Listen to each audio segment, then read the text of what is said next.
Hello बच्चों, probability chapter से 3 marks के आईएमपी क्वेश्चन शुरू करने जा रहे हैं। उसी में आज एक पहला क्वेश्चन लेने जा रहे हैं बच्चा। ठीक है, ये है जुलाई 2023 में आया हुआ लेटेस्ट क्वेश्चन। ठीक है, चलिए रंग बदल ले पहले।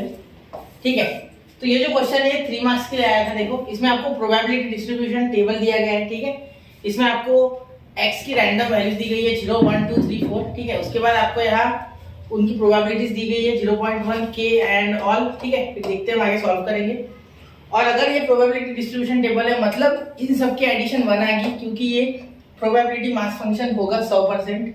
ठीक है, तो हम क्या करेंगे, क्योंकि डिस्ट्रीब्यूशन टेबल उन्हीं का बनता है जो प्रोबेबिलिटी मास फंक्शन है। ठीक है, चलो डिस्क्रीट वाला आइए, कंटिन्यूअस वाला नहीं, continuous probability density function. Clear? चलिए, तो देखिए यहाँ अगर आप देखोगे तो probability of 0, probability of 1, probability of 2, probability of 3, probability of 4, इन सब के एडिशन करेंगे तो हमें 1 मिलेगा। ठीक है, यही कहता है हमारा प्रोबेबिलिटी मास फंक्शन। ठीक है, तो देखो यहाँ क्या करेंगे, यहाँ से solution p of 0 plus p of 1 plus p of 2 plus p of 3 plus p of 4 that is equal to बेटा 1। ठीक है, और आप चाहो ना तो स्टार्टिंग में एक और चीज लिख लेना, आपकी इच्छा हो तो summation of pi is equal to 1। ठीक है, या लिख सकते PMF probability mass function. Okay, ठीक है बच्चा। अब ये देखिए 0 के लिए 0.1 है। ठीक है, फिर है k, फिर 2k, फिर शायद 3k और फिर 4k। ठीक है, एक मिनट में हट जाता हूं, आपको दिख जाएगा। ठीक है, हाँ चलिए दिख रहा है, तो यहाँ k और फिर 4k। ठीक है बच्चा, तो हो गया आपका ये। ठीक है, अब यहाँ देखिए 1। अब मेरी बात सुनना, ये 0.1 उधर गया। ठीक है, 0.1 उधर गया तो ये 1, 3, 6 और ये हो गया आपके 10 के।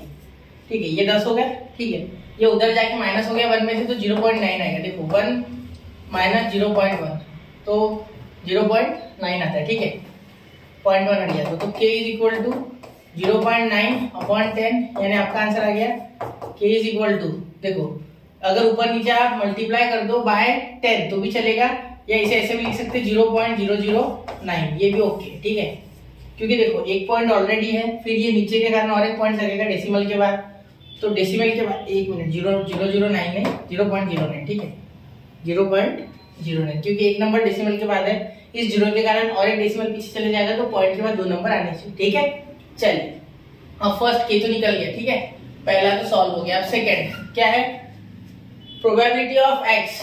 ठीक है, लेस देन 2। ठीक है, लेस देन 2 मतलब 2 से कम वाले। ठीक है, तो 2 से कम वाला 0 और 1 है। ठीक है, तो therefore probability of x equal to 0 plus probability of x equal to 1, यही ऐड होगी। ठीक है, लेस देन 2 बोले गए हैं। ठीक है, x हमेशा 2 से छोटा होना चाहिए। ऐसे होता है इक्वल टू 2 तो मैं 2 ही लेता, लेकिन ऐसा कुछ नहीं है। ठीक है, इसलिए 0 और 1 की प्रोबेबिलिटी ऐड करो, तो here we have 0.1 plus k की वैल्यू क्या है, देखो इसकी प्रोबेबिलिटी k है, k क्या है 0.09, देयरफॉर हियर वी हैव, इसके एडिशन करोगे तो 0.19 मेरे हिसाब से 0.19। ठीक है, तो probability of x less than 2 is 0.19। ठीक है बच्चा, 0.19। क्लियर? आप इसे चाहो तो 9/100 भी लिख सकते थे, आप कंफ्यूज मत होना, ऐसा चलता है, लेकिन मैंने जानबूझ के नहीं लिखा, फिर आप कंफ्यूज होते हो। ठीक है, इसलिए पॉइंट में लिख दिया, चलेगा ये भी। ठीक है, और देखिए इसका थर्ड क्वेश्चन जो कि एकदम लास्ट है। ठीक है, क्या है, probability of x, probability of x greater than और इक्वल टू 3, मतलब 3 से ज्यादा या, देखो 3 से ज्यादा या 3 चलेगा। ठीक है, तो probability of 3 plus probability of 4। Sir आपने x इक्वल टू नहीं लिखा, लिखो या मत लिखो कोई फर्क नहीं पड़ता है, x इक्वल टू लिख भी सकते हैं बिना x के। ठीक है, देखो x 3 से बड़ा होना चाहिए या 3 के इक्वल, इसीलिए एडिशन की, तो 3 के और 4 के, यानी 3 इंटू क्या है 0.09। ठीक है, प्लस 3 इंटू 0, सॉरी यहाँ 3 नहीं यहाँ 4 के है ना, 4 इंटू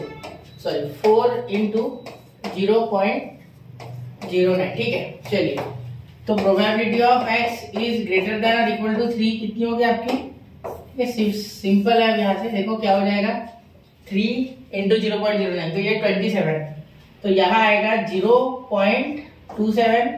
ठीक है, इसके लिए प्लस डायरेक्ट कर लेते 0.27 प्लस 0.36। ठीक है, तो क्या हो जाएगा 27 यहाँ मल्टीप्लाई कर दो, यहाँ 36 9 + 36, तो यहाँ आ गया 3 और 1 और ये हो गया आपकी 6, 0.63। ठीक है, चलो तो 0.63 बच्चा है। ठीक है, तो ये आ गया आपकी probability of x greater than और इक्वल टू 3। ठीक है, तो ये क्वेश्चन आपको 3 मार्क्स देके जाएगा, जुलाई में आया हुआ है। इस चैप्टर से ना ऐसे क्वेश्चन आते हैं इजी लेवल के, तो आपको पढ़ना चाहिए चैप्टर। ठीक है, तो वैसे तो मैंने ऑलरेडी पोस्ट किए हुए हैं लेक्चर, लेकिन अभी 3 मार्क्स के मैं 10 से 15 और क्वेश्चंस ट्राई करूंगा। ठीक है, मेरे पास 9 से 10 अवेलेबल है और मैं ढूंढूंगा। ठीक है, और मैं 4 मार्क्स के भी आज ही डालूंगा। ठीक है, तो अभी आपके मराठी का पेपर है यहाँ से शायद 1-2 दिन बाद। ठीक है, उसके बाद फिजिक्स फिर मैथ्स है, और उसके बाद मैं MST CT के लेक्चर अपलोड करना चालू कर दूंगा मैथ्स के पेपर के बाद। ठीक है, जो पेपर बचा है आपको उसका टेंशन मत लेना, मैं सिर्फ डाल दूंगा, आप बाद में देखना वो जब आप कोर्स चालू करोगे। मैं वैसे कोर्स पहले ही शुरू कर दूंगा बनाना, मतलब 1 मार्च से समझ लो कि पूरे के पूरे कोर्स के लेक्चर जो है शुरू हो जाएंगे, 75 डेज में कवर करेंगे। ठीक है, उसके ऊपर भी स्पेशल वीडियो आएगा, किस तरीके से कोर्स चलेगा, क्या क्या मिलेगा क्या नहीं। ठीक है, तो मिलते हैं अगले लेक्चर में, पढ़ते रहे, आगे बढ़ते रहे। जय हिंद, जय भारत।